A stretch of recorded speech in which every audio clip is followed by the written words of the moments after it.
Let's Talk Small Business, the real talk, no BS podcast for business owners and entrepreneurs who want to grow and actually enjoy the ride. I'm Mitchell Wilson. Let's get into it.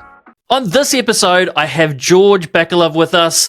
Look, he is a seasoned technology strategist with over 20 years experience in the tech industry, including 8 years dedicated to small business cybersecurity solutions. Look, today we're talking about empowering small business owners, that's you guys, with practical cybersecurity strategies. So this is all new to me when it comes to cybersecurity. George, let's talk small business. Well, that's wonderful, Mitchell. Thanks for having me on. And I love the fact it's new to you. I would love it even more if it's new to your audience, because I am so tired of listening to geeks talking to geeks about geeky stuff. I want to hear what the small business owners have to say about it, and that's what I'm here for. So when it comes to cybersecurity, at the base level, I know about keeping your password safe. Don't use 1, 2, 3, 4, 5 as your password. But besides that, why I get with large corporations, their data is,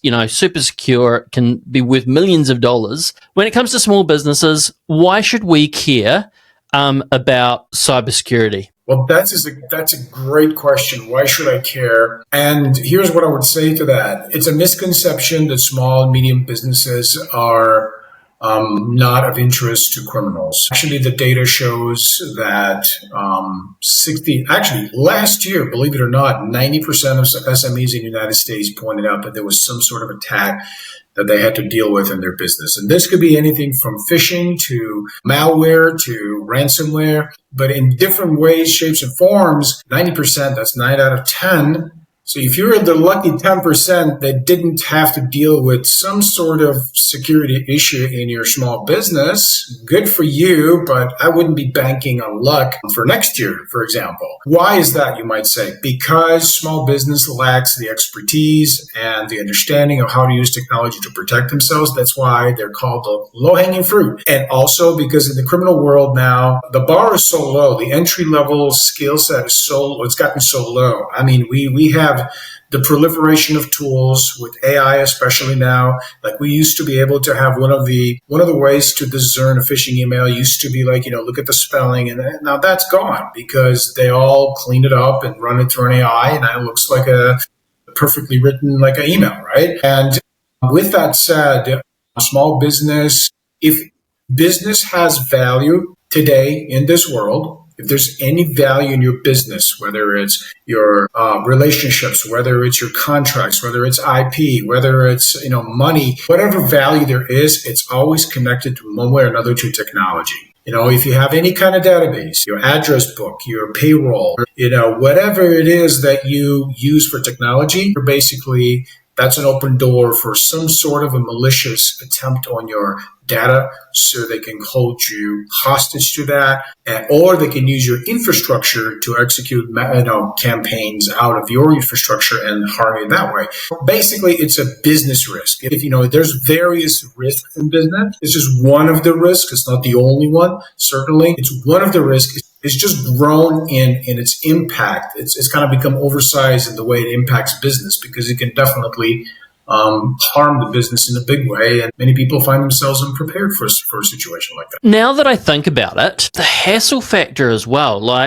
I think I'm pretty good with my security, but my Netflix of everything got hacked. Bugger me why someone would try and change that. But of course, when that happened, it meant that I had to go through and change all my passwords everywhere.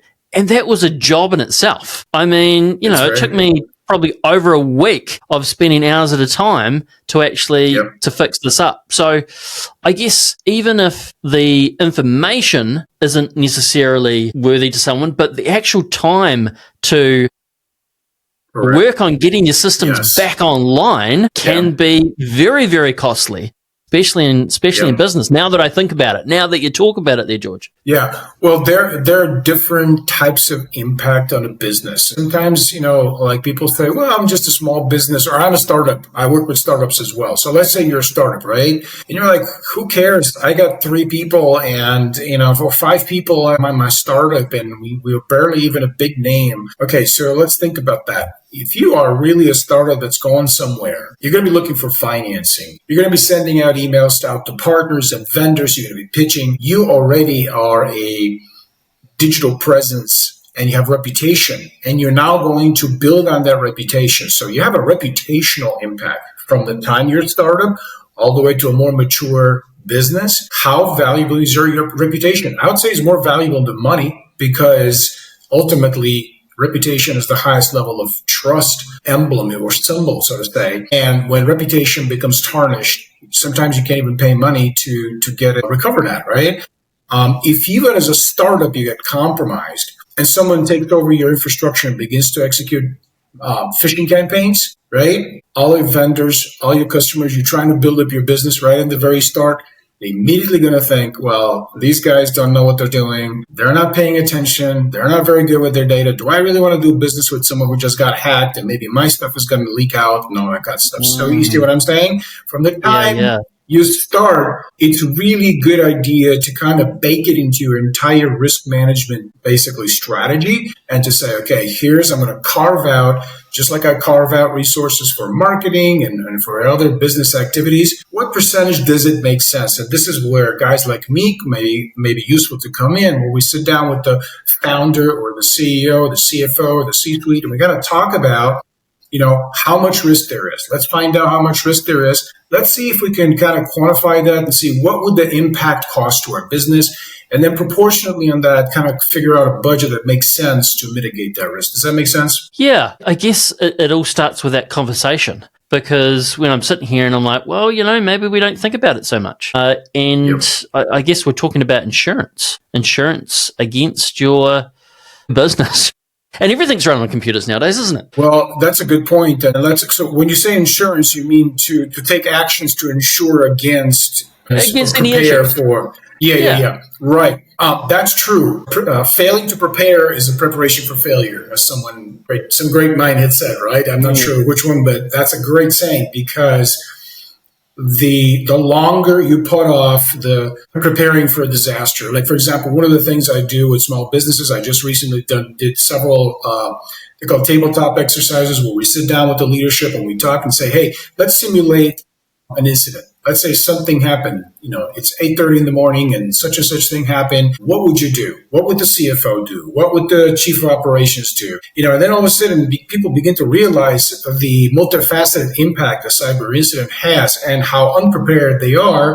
Do I call the attorney? Do I call cyber insurance? Do I call law enforcement? Depending on the severity of an incident, you can have multiple directions where this is going, and you can see how quickly it could be complete chaos. It can bring your business to a halt depending on the type of operation you're in. Preparing for a situation like this, understanding what you have, what assets you have, and what's your plan, how to protect them, is a really good business practice as part of your overall risk management as a business. But now you mentioned cybersecurity, and the cybersecurity, maybe we can talk about it later, or we can talk about it now, because that's a little different. Outsourcing a risk to a third party is just a little bit of a different topic, which is a good thing to know about. I just wanted to distinguish between your own efforts to, as you said, insure against a major high risk incident, or cyber insurance as a service. So those got two different things. Two thoughts. A lot of businesses run in the cloud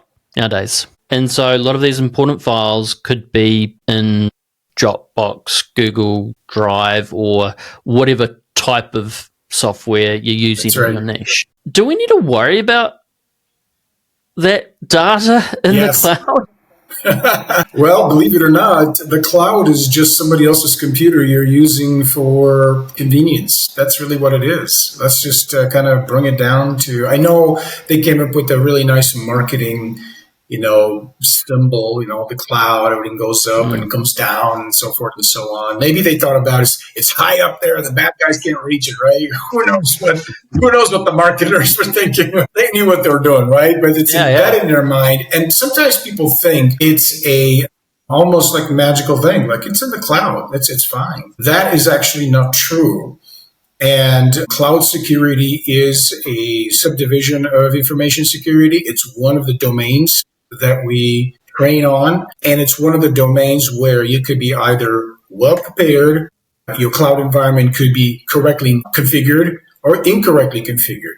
You can have policies that are there that would work for you if they're configured correctly, or they may not be. You see, so from the time on how you deploy, from the moment of how you deploy a cloud to how you maintain, monitor, and manage it, there is a lot of holes that can be had, and the bad guys certainly know how to take advantage of those. Okay. So you mentioned about phishing. Can we be clear on the different types of attack, like the main types of attacks we could be subject to, and explaining sort of exactly what likes of phishing is?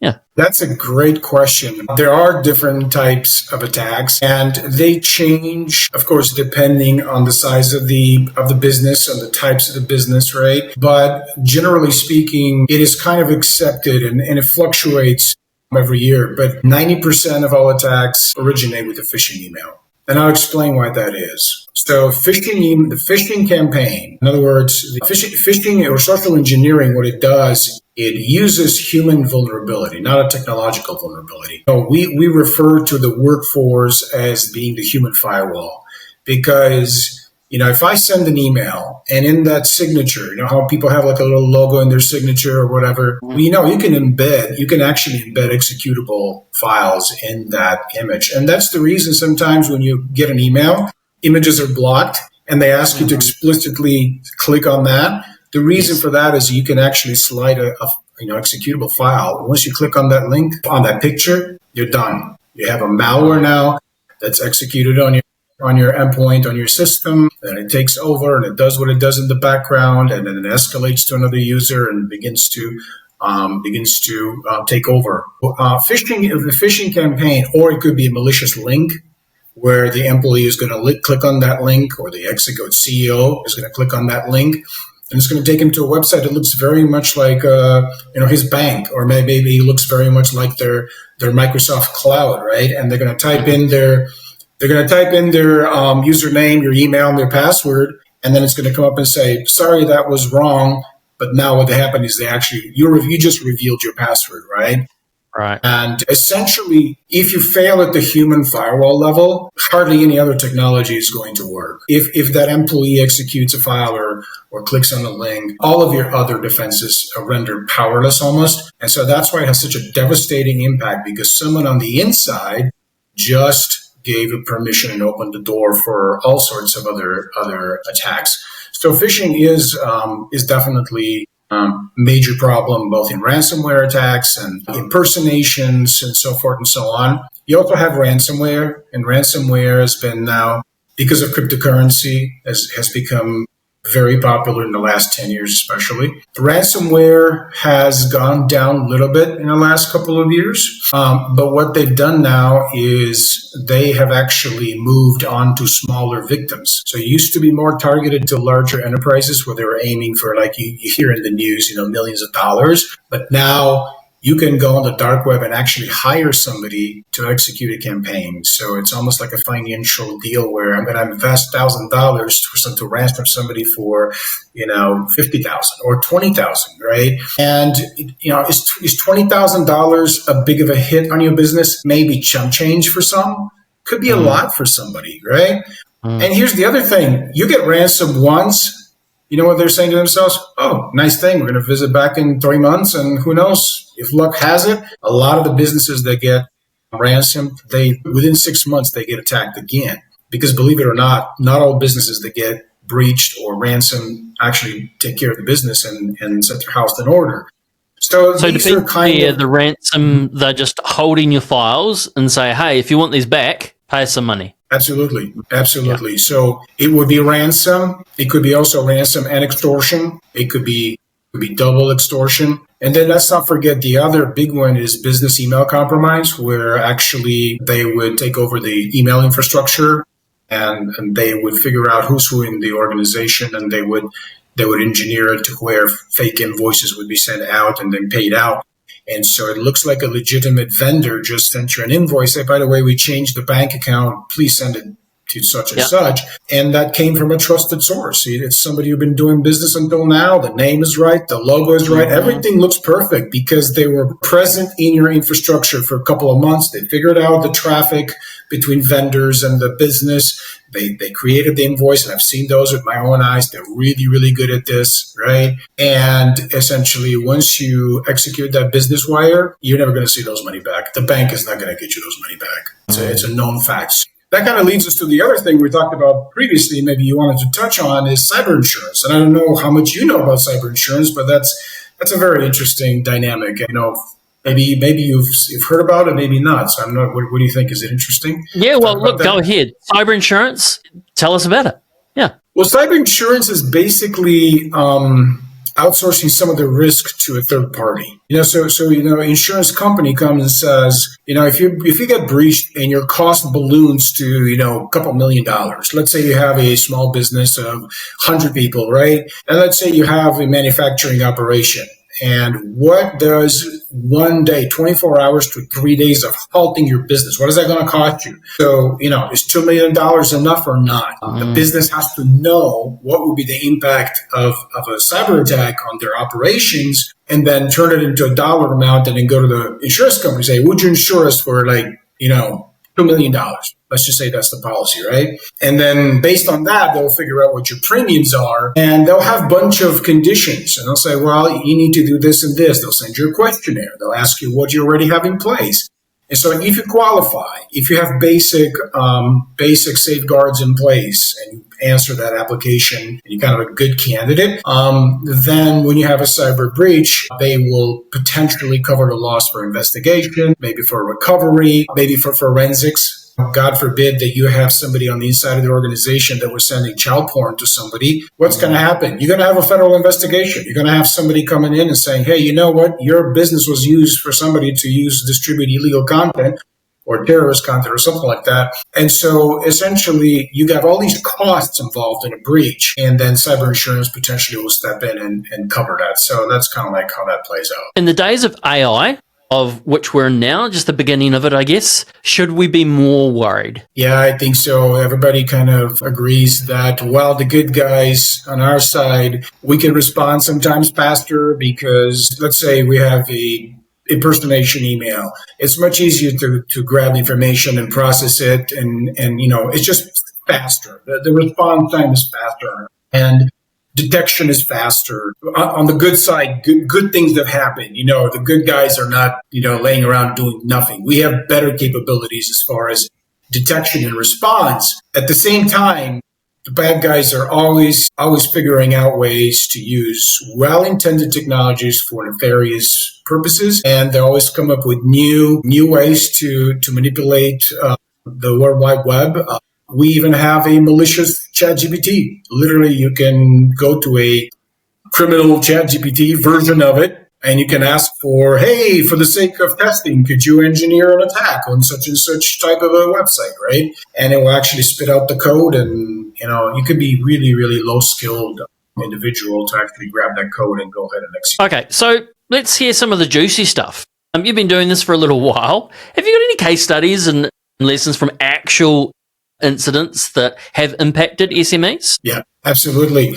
So one of the things that was kind of shocking to me to be part of is an incident where we had a client who we had just signed on, and we were just getting them onboarded. So basically kind of knew that they got lots of holes in their entire IT environment, but we weren't sure what. And within, I believe it was like 3 weeks into their onboarding, all of a sudden, our emails blew up and realized that someone had breached into their environment. They had taken over the business, and they were executing a phishing campaign out of their cloud environment, literally affecting, I'm based in Minneapolis, so they're affecting the entire state of Minnesota. They were going all over the country, And we had the Minnesota Secretary of State office calling and say, hey, do you know that your domain is being used right now to blast, these massive campaigns? Within 40 minutes, it was like mushroom, like a nuclear blast. It just some of those things develop really fast. And that's actually one of the types of attacks that a lot of business owners don't really prepare for. They always thinking, how am I going to be the victim in terms of, ransoming my data and asking for money or something else. But now, actually, there's probably more, I don't know, but a lot of the cases are where bad guys will take over the environment and just use it for nefarious purposes. And so we had to jump in as an incident response team and contain the attack, the breach, right? And all of a sudden we realized, as we were going through the root cause analysis, that their previous provider had all the policies in place and notifications. They were just never turned on. They were never turned on. So essentially, you can have everything lined up correctly.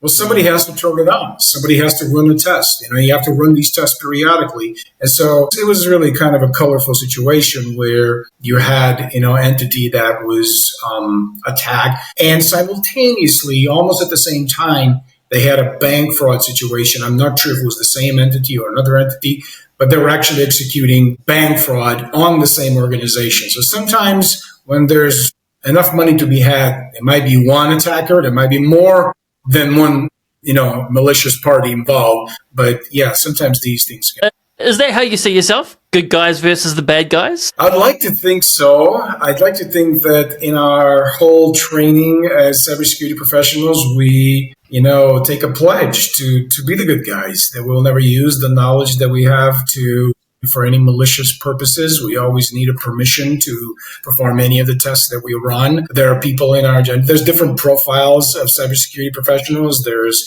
the blue team that's the most on the defensive side. There's the red team, right? It's more simulating attacks. But no matter what the angle is, we have different aspects of it, but it's all from the ethos of, we're here to protect the business and we protect the integrity of our profession by creating professional societies. I'm part of it and one of the members of in our Minneapolis community of virtual CISOs, virtual Chief Information Security Officers, where we're trained to work with organizations. So sometimes it's a matter of just, standing together as a community, being able to refer to each other, being able to work and collaborate together. And I'd like to think that we are the good guys. So I'm interested to figure out how you got here. So Executive Solutions is your business right now. What's your journey been in towards this area, this industry, and how do you go about business? So it's funny. A lot of people, I've talked to a number of people who ended up in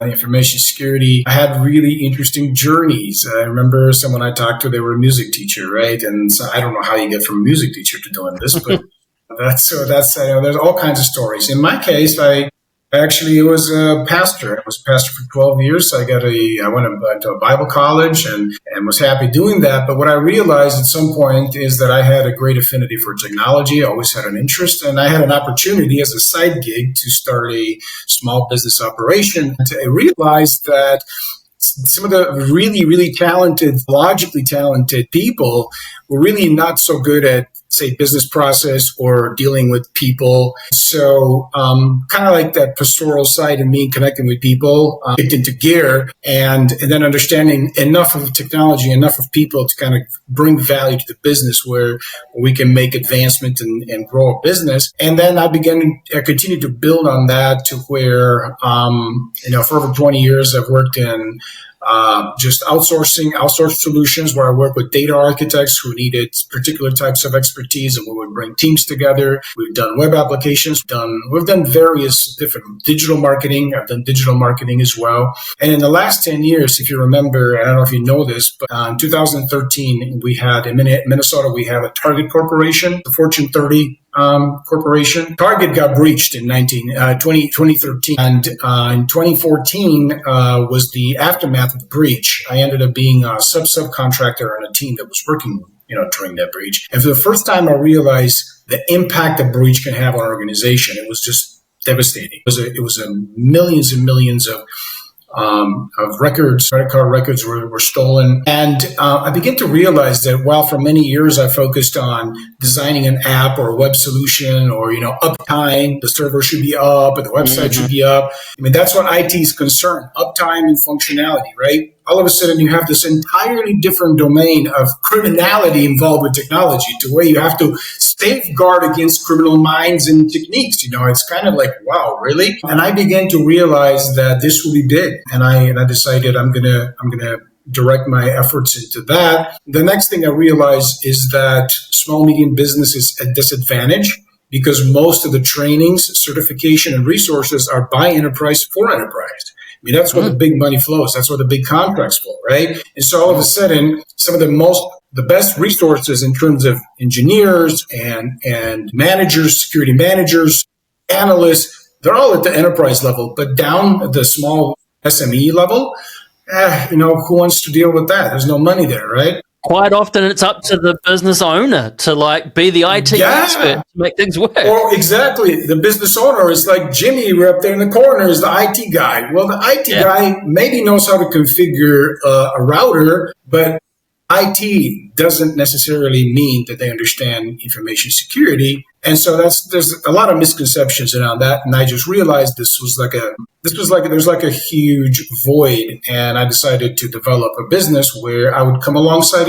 small and medium enterprises and will understand their business objectives and consult them on what makes sense for them to have to have a stronger security posture, and what tools and what technologies, who to hire, who not to hire, what licenses to purchase.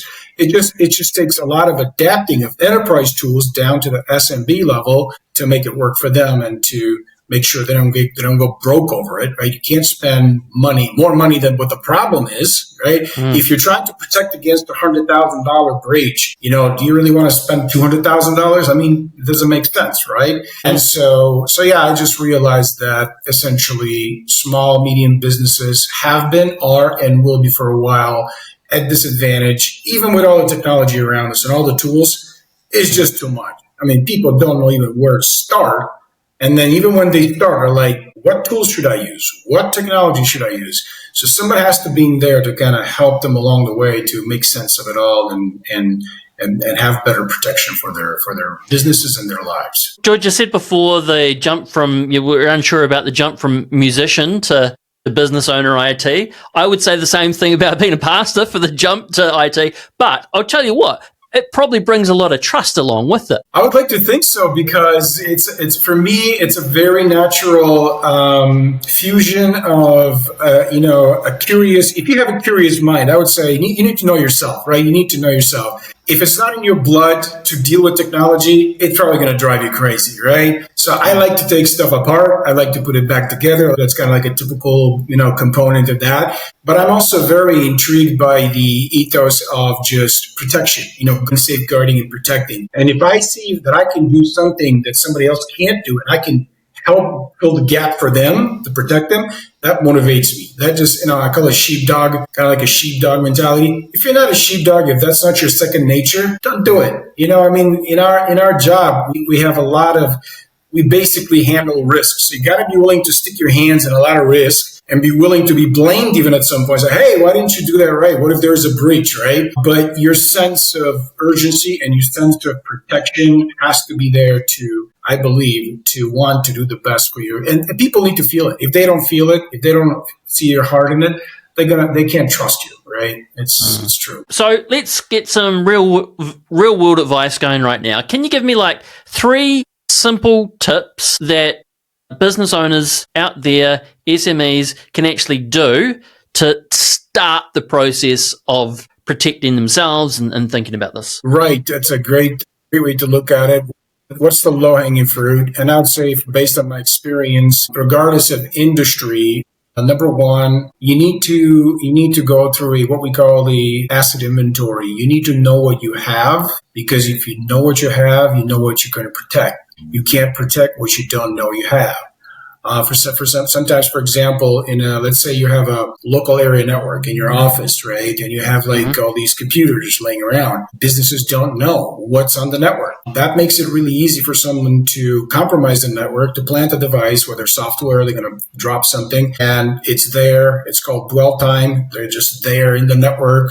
They're living off the land. They're figuring out the traffic patterns and such, and then they're designing their attack. However, if you know what devices you have on your network, what storage, what devices, what clouds, and all of a sudden an unknown device pops up, and you're like, what's this? So immediately you have some eyes on it, figure out what it is, and you have a much greater chance at stopping something at the root, nipping something in the bud than allowing it to take a life of its own, right? So number one, understand what you have. This is really, really important.